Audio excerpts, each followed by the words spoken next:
We're happy to bring you another exciting show today and an amazing guest. Welcome to the Tech and Space Leader Show, where we learn lessons from leaders of the next frontier. I am your host, Lisa Dreher, and I'm really excited to introduce our guest for today, Ben McCrossan. He is the CEO of Ensemble Space Labs. Welcome to the show, Ben. Hi, Lisa. Thank you so much for bringing me on. Yeah, it's great to be here. Absolutely. Thank you for making time to be here. Maybe we can start by having you just give a little bit of background on yourself and Ensemble Space Labs. hmm Absolutely. About myself, so background's in mechanical and nuclear. I was actually in the Navy before launching this, but was working on it for a few years and officially launched this but right about a year ago. And so we've been building ever since. Ensemble Space Labs is a space environment intelligence platform. So we enable operators to reduce the risks and make informed decisions in the face of a very dynamic and eruptive space environment. So we transform observational data from disparate sources into high fidelity forecasts and turn the forecasts into actionable insights for these different user groups to mitigate all of the risks and effects of the space weather. Wow, this is really exciting. What are you doing different from, I guess, other data or other information that's already available? Mhm. Yeah. And so there's, I'd say, really three areas where we distinguish ourselves from some of the existing capabilities. And so the first one is on the data sources, where a lot of the existing tools will use a small number of scientific instruments to build out their entire forecasts. And so we've used a much broader range of disparate multimodal data in sources to fuse these together to generate more predictive power into our insights. And so really done a lot on the data processing and fusion to get more actually powering this. On the modeling side, we're really at the forefront of the physics and machine learning intersection.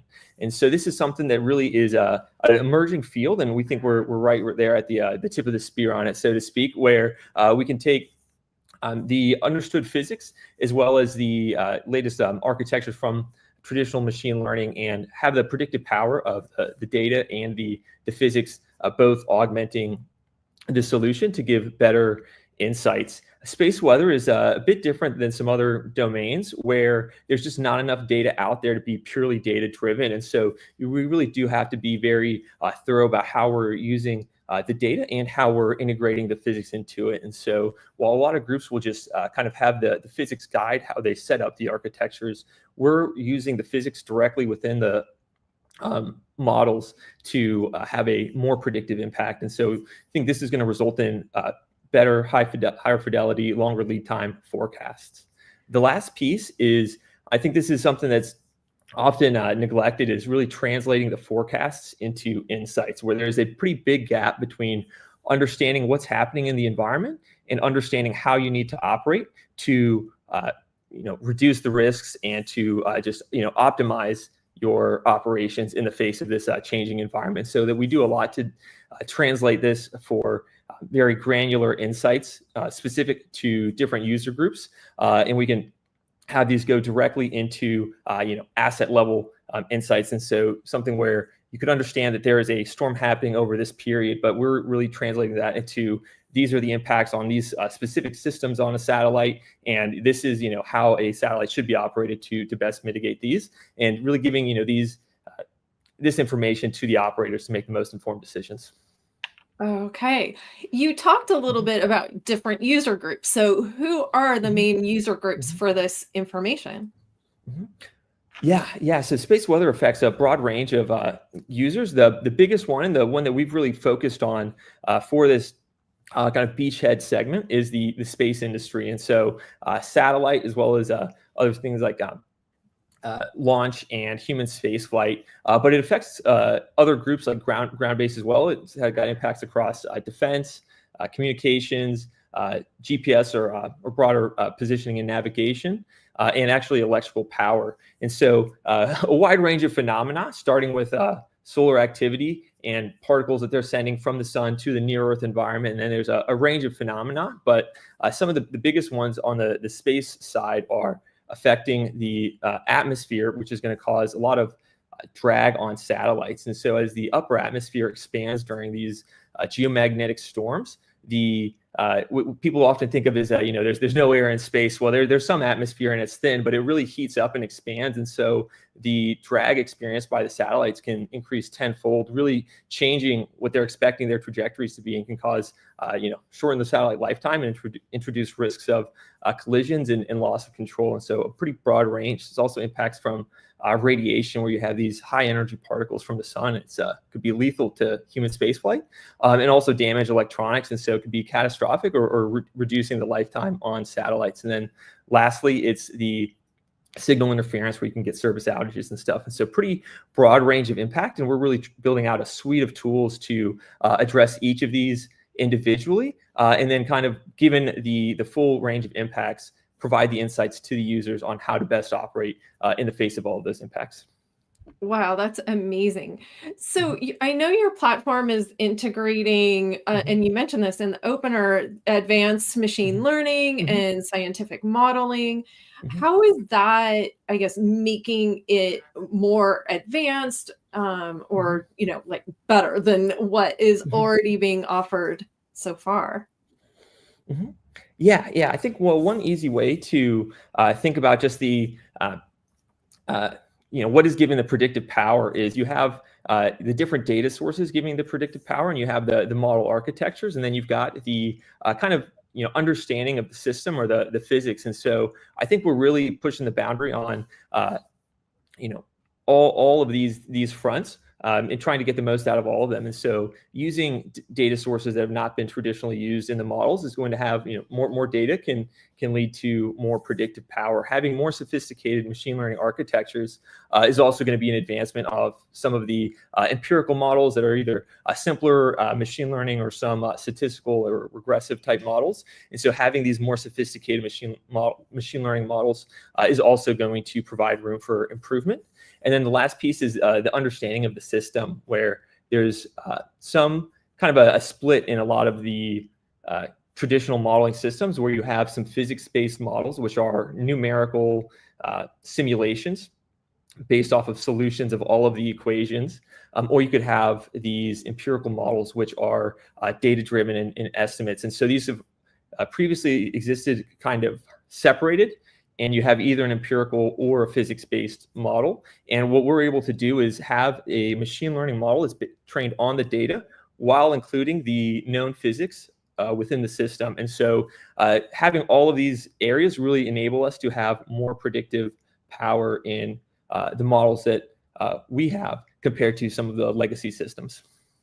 Great. How will this data actually be delivered to users? Is this a platform? How does this work? Yeah, we have a great question. We have a software-based web application, and so it's going to have lots of insights directly on there with dashboards and insights, and can have user information uploaded, so we can cater the environment to the specific assets. We also have integration into existing user workflows, and we can have the outputs of both the models and the predictive insights directly plugged into existing user workflows. And this is something that we think can be essential to have a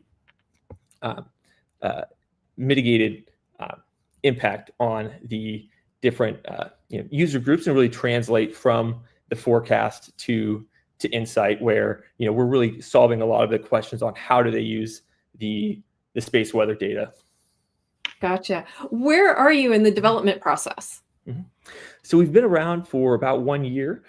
We have several of our own models that are at different levels of development, but the highest ones have been performing well, exceeding benchmarks. And we have a wide range of models that are at earlier stages in development that we will be integrating into the platform in the coming months. And so we just launched our beta version, and we have one pilot now with an industry partner, and we are looking for more to continue this feedback loop and make sure that we're really getting the most effective insights to these users, and properly guiding all of our development. Oh, great. So if someone out here listening to us right now is interested in using your platform under beta, they can reach out to you and potentially get access? Absolutely, absolutely. Excellent. That's very exciting. Are there any other recent developments that you want to talk about?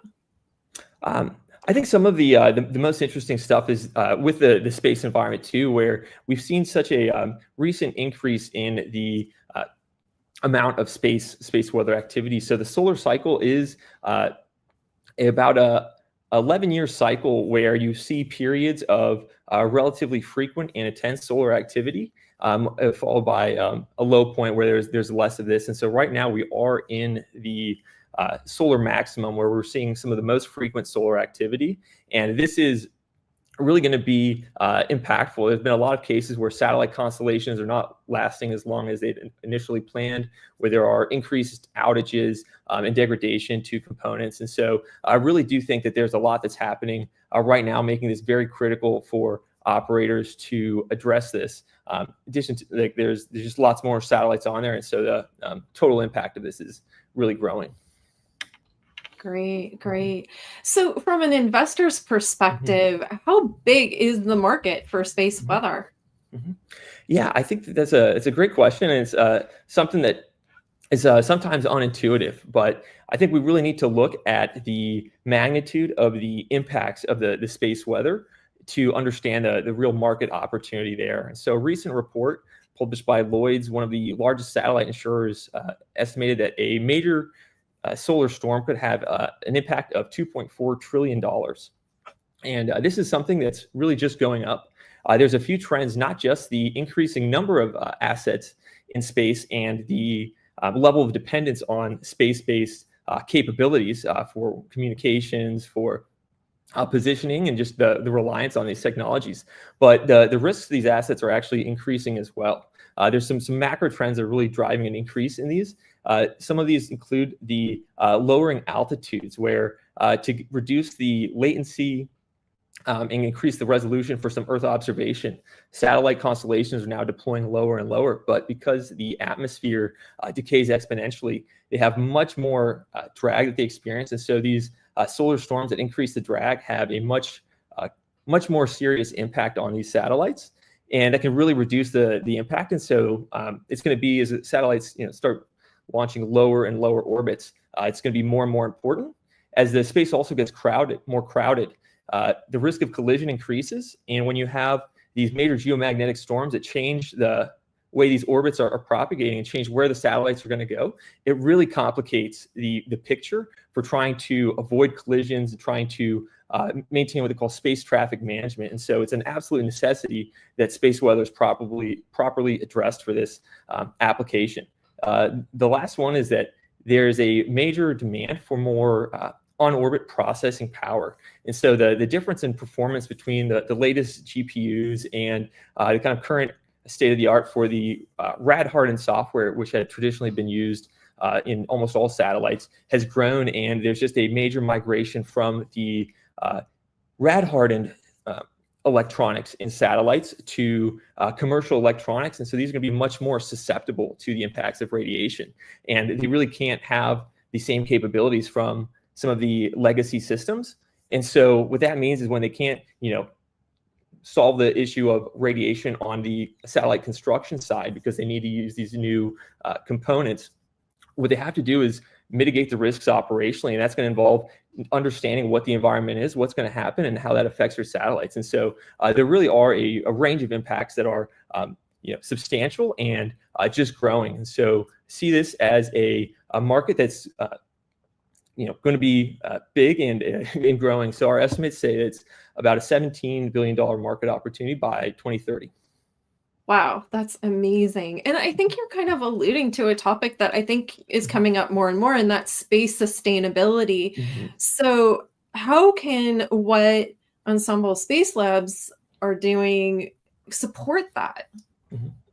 Yeah, huge piece. And so I can maybe talk a little bit more about it, but there's a major risk in low Earth orbit of satellite collisions. So satellites are moving about 18,000 miles an hour, and so any type of debris can cause catastrophic impacts. I mean, that is a bullet times 10 with just how fast those things are moving, and so any debris is very destructive. And the risks of collisions is that if there's a single collision, this can produce more debris and ultimately produce something like a cascade that could really wipe out entire orbits because of the way that the debris propagates. And so it's absolutely essential to mitigate the risks of collision. And so the atmospheric drag is the biggest source of uncertainty as orbits are being propagated.